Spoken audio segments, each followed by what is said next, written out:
After 29 years in the corporate sector, 2 years ago, I decided to move to the development sector. And even as I look back at my journey of 31 years, all that I can say is that it has been a very, very eventful journey.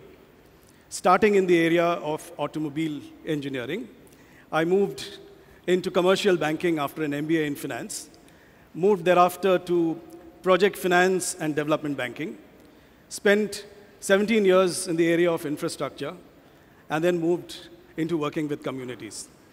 In some sense, there has been a natural progression in my own work in having moved from financing to development. This also was because, in many ways, in the choices that I made, I was motivated by a desire to, in some sense, serve a larger purpose than my own career aspirations, and also ask this question, what difference do you really bring to the country and society that you live in? I've had the experience and the opportunity to work with various innovative ideas in the area of infrastructure, public-private partnerships in particular. But many of them are examples that are big. I thought for an event like this, it would be very useful to look at a small, innovative example in the area of infrastructure.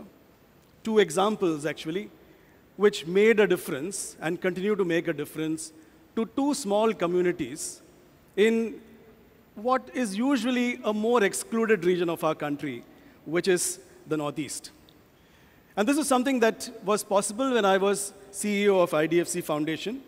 And I think it resonates very well with the theme imbibe, innovate, and impart. It would be very presumptuous on my part to think that all this innovation was because of me. And I must acknowledge publicly the contribution of 2 of my younger colleagues, Dr. Sambit Basu and Sumanta Sharma, who worked very hard to make these possible. Now, the fact is that the needs of infrastructure in India are huge. They are humongous. And despite the investments that have been made in the last 2.5 decades, the needs continue to be big. More so, the needs of infrastructure are very high, particularly in areas that affect the poor, inclusive infrastructure, as it is called. So whether it is public transport, whether it is water and sanitation, whether it's solid waste management, whether it is social infrastructure, healthcare, education, whether it's village roads, whether it's village electrification, these are areas that continue to need investment and continue to need attention and would do so for a long time to come. So the story that I will tell you is about a small innovation, which to my mind has made a difference in one of the northeastern states in our country. So the picture that you have on the screen is that of a village. And this village is the village of Mawlyngnong, which is in East Khasi Hills in Meghalaya, 60 kilometers away from Shillong, quite remotely located, not very easily accessible. A small village with 95 households and 500 people. It has a history of agriculture and horticulture, and I must tell you that some of the best pineapples in this country are grown in this village. It also had a culture of keeping the village clean, so much so that when a magazine, Discover India, actually surveyed several villages in the Northeast, they declared it as Asia's cleanest village. And that propelled this village from relative obscurity to a place of prominence. So much so that year after year, there were almost 200 to 500 people, depending on the season, actually visiting this village. What really happened was that gradually the earnings from tourism also started improving, and people's aspirations improved with increasing tourism in the village. It had electricity, but as with often electricity connections in remote places, whenever there was a problem with the distribution system, getting it repaired or maintained in time was often a challenge. More critical was the fact that it lacked public spaces. So during this period when tourism grew in this place, what really happened was that people started adding little rooms to their houses, which during the evening would be their dining rooms as well, but during the day served as places where beverages and food was served. And so gradually, this helped them in promoting the local economy. What also happened was that they added a bedroom to their homes. And what that did was that they were trying to promote the whole idea of homestays by tourists. But one thing that the village lacked was good illumination of public spaces at night. And they tried for several years to try and get funding to create electricity which would illuminate public spaces at night so that the experience of people in the village would improve. It was at this time that we were advising the government of Meghalaya, and we were presented with a few problems of this kind. And one of the solutions that emerged was why not use renewable energy, and why not use solar lighting as a solution for the village. After looking at different possibilities and different sources of funding, we came to the conclusion that the quickest way to implement a project of this kind was to use our own CSR funding, and that is what we did as IDFC, to use our own CSR funding for this pilot project. What we thought would happen is that this would help to create an effective model which could be scaled up thereafter. In doing so, we said that there would have to be a certain number of minimum conditions. One, the land should be given by the community free of cost. They should bring in at least 10% of the project cost, not in cash, but in kind, through the labor component that is required for the project.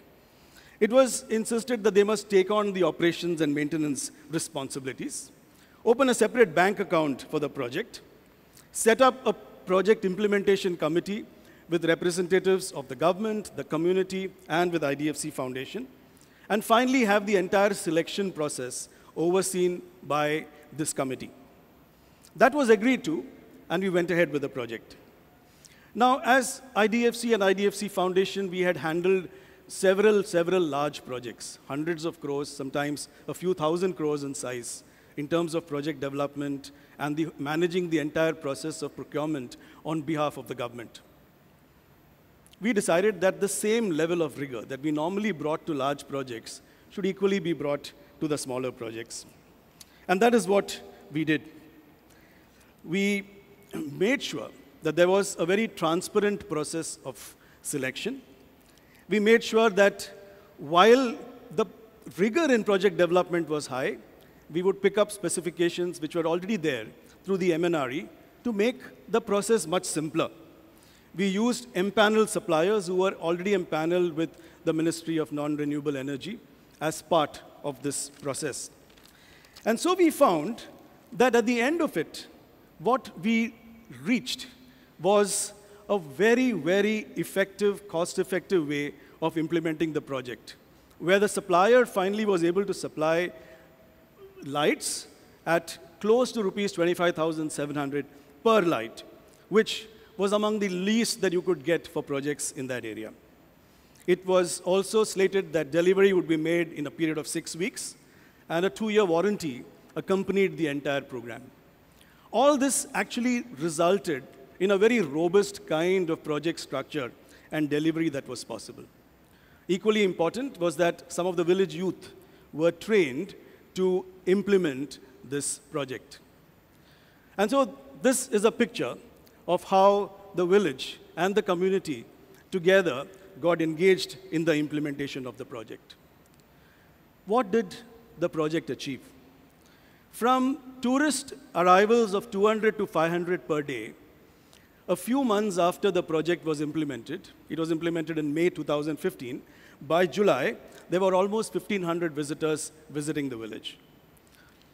From a level of 80 cars a day, it had gone up to 250. Parking fees had gone up from 4,000 to 12,500. All in all, as this would very, very clearly show, that incomes went up and that the economic resilience and the economic condition of the village improved very significantly. Now, this was something that the government was very clearly very happy about, and they wanted to implement it in 5 more villages. But when this story got known and understood, what actually happened was that with funding from the IREDA, which is the National Authority for Renewable Energy, 18 villages in 4 districts for a total of 360 streetlights got implemented. And we were able, during this period, to bring down the implementation by so significant an amount that the project implementation was completed in less than a month. So this is indeed, for many of us, it was an inspiring story, an eye-opener of how rigorous work done, and done very, very transparently, and by involving the community, could result in change and transformation. So renewable energy can, in many ways, transform places. It can transform communities. Equally, creative use and creative selection of the right technology for the right users can actually make a difference. And that's what this really told us. So what are the lessons in all this for us? How do we bring it to scale? It is very important that much of what we do, we realize, should not just remain as creative solutions and creative output. Unless they are brought to scale, they cannot be truly classified as innovation. The lessons that we learned was that even if the projects are small, as long as they are owned and driven by the community, they have a very sure chance of success. Projects have to be demand-driven, not supply-created. The minute it is demand-driven, it is based on the actual need and uses that the community has. We also realized that we should, just because it is small, not sacrifice rigor and professionalism for the sake of expediency. And all in all, the involvement of all stakeholders in the process, the government, the community, the funders, the suppliers, working together in a cooperative endeavor is important. How does one reach scale? We reach scale when we move from just creating individual livelihoods to creating enterprise. Asking the question, what is it that we can do to harness the creative energy, particularly in youth, in many of these places that we stay? What are the organization structures? What are the business models which will allow for this scaling up? Important to remember that no size fits all. And so we clearly have to find contextual solutions for the need that we find in communities. We also realize that for areas like agriculture and horticulture, another very important area which in the future would really find a lot of application is the area of solar cooling. Solar cooling for storage of produce, and later on probably solar transportation to make sure that products can reach markets. Very critical for far-flung areas, relatively not well-connected areas, particularly in the Northeast region, as well as other hilly regions in this country. We also realize that as we bring scale to a lot of these applications, costs get driven downward. Today in the electricity sector, the cost of generating power from renewable energy sources has reached grid parity with that of non-renewable energy or more conventional energy sources. That really means that with increasing applications, we can make transformative differences through the sensible use of renewable energy, which is an essential part of infrastructure creation in this country.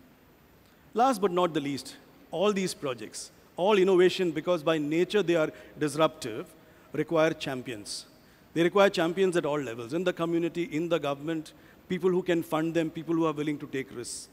And the challenge is in finding the right champions to make sure that these innovations can happen. What they can do, though, is they can certainly help excluded and remote communities make sure that from an economic point of view, they find growth and resilience in the way they are. I hope that as all of us go on with our lives, each of us would be champions of innovation wherever we are. And that all of us, in our own ways, can move from just doing isolated examples of innovation to creating a movement of positive innovation, which will result in positive transformation of communities and society. If that happens, this conference objectives would have succeeded. Thank you.